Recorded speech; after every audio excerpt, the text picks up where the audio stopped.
सोचे एक ऐसी किताब छपती है और उसे 1000 साल की सबसे बड़ी साहित्यिक घटना कह दिया जाता है। आज हम हरिवंश राय बच्चन की उसी साहसी आत्मकथा की दुनिया में उतरने वाले हैं जिसने हिंदी साहित्य को हमेशा हमेशा के लिए बदल दिया। तो बात है साल 1969 की, जब हरिवंश राय बच्चन की आत्मकथा का पहला हिस्सा छपकर आया तो लिटरेरी वर्ल्ड में मानो एक भूचाल सा आ गया। जैसा कि धर्मवीर भारती ने कहा, ये वाकई हिंदी के 1000 सालों के इतिहास में एक पहली घटना थी। ये कोई मामूली किताब नहीं थी, ये तो अपने आप में एक घटना थी, एक फिनोमिनॉन। तो चलिए पता लगाते हैं कि आखिर हरिवंश राय बच्चन की आत्मकथा के पहले हिस्से को एक साहित्यिक भूकंप, एक लिटरेरी अर्थक्वेक क्यों माना गया। आप देखिए, उस वक्त के बड़े बड़े नाम हजारी प्रसाद द्विवेदी से लेकर रामधारी सिंह दिनकर तक सभी एक ही बात कह रहे थे, बच्चन जी ने कुछ ऐसा लिख दिया है जो रेवोल्यूशनरी है। उसकी गहराई और उसकी ईमानदारी की सबने तारीफ की। तो सबसे जरूरी बात ये समझनी है कि ये किताब सिर्फ उनकी यादों का कलेक्शन नहीं थी। नहीं, ये उससे कहीं ज्यादा थी। ये एक तरह से उस दौर की कल्चरल क्रिटिक थी, एक हिस्टोरिकल डॉक्यूमेंट जिसने छायावादी युग के बाद के पूरे लिटरेरी सीन को मानो हमारे सामने लाकर रख दिया। लेकिन अब सवाल ये उठता है कि इतनी रेवोल्यूशनरी किताब के पीछे की प्रेरणा क्या थी? वो कौन सी जिंदगी थी जिसने इसे जन्म दिया? चलिए अब पर्दे के पीछे चलते हैं और उस महान लेखक के पीछे के इंसान को जानते हैं।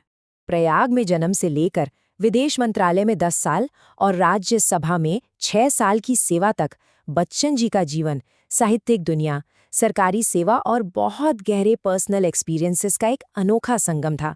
और इन सब को उन्होंने अपनी आत्मकथा में पूरी बेबाकी से दुनिया के सामने रख दिया। उनकी आत्मकथा का जो पहला हिस्सा है ना, वो भरा पड़ा है उन लोगों के एकदम सच्चे, ईमानदार पोर्ट्रेट से जिन्होंने उनकी शुरुआती जिंदगी को बनाया। उनकी पहली पत्नी श्यामा, उनका जिगरी दोस्त करकल और फिर करकल की पत्नी चंपा, इन सब के साथ उनके जो जटिल रिश्ते थे, उनकी कहानी दिल को छू लेती है।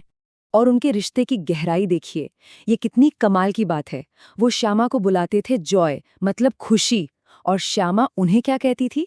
सफरिंग, यानी पीड़ा। ये दो शब्द ही मानो उनके पूरे रिश्ते के इमोशनल रोलर कोस्टर को बयां कर देते हैं। पर इतनी कच्ची, इतनी दर्दनाक ईमानदारी से कोई क्यों लिखेगा? इसकी वजह क्या थी? खैर, इसका जवाब हमें खुद बच्चन जी के शब्दों में ही मिलता है। उन्होंने लिखने के इस प्रोसेस को मानस मंथन का नाम दिया, मतलब मन के अंदर का मंथन। उनका मानना था कि उनके अंदर जो यादें लगातार उठ रही हैं, जब तक वो उन्हें कागज पर उतार नहीं देंगे, उनके मन को शांति नहीं मिलेगी। ये उनके लिए एक जरूरत थी।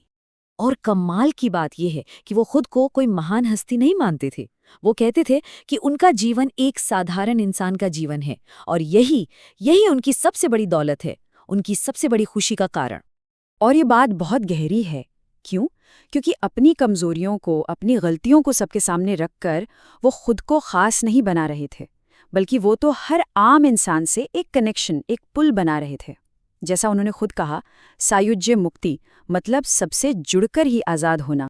और इसी अटूट ईमानदारी ने उनकी शानदार काव्य प्रतिभा के साथ मिलकर भारतीय साहित्य में एक दिग्गज के तौर पर उनकी जगह हमेशा के लिए पक्की कर दी। उनकी आत्मकथा कोई एक किताब नहीं है, ये 4 हिस्सों में बटी एक महागाथा है। एक ऐसी जिंदगी की कहानी जिसे बिना किसी डर के जिया भी गया और परखा भी गया। और इस हिम्मत भरे काम के लिए उन्हें देश के सबसे बड़े सम्मान भी मिले।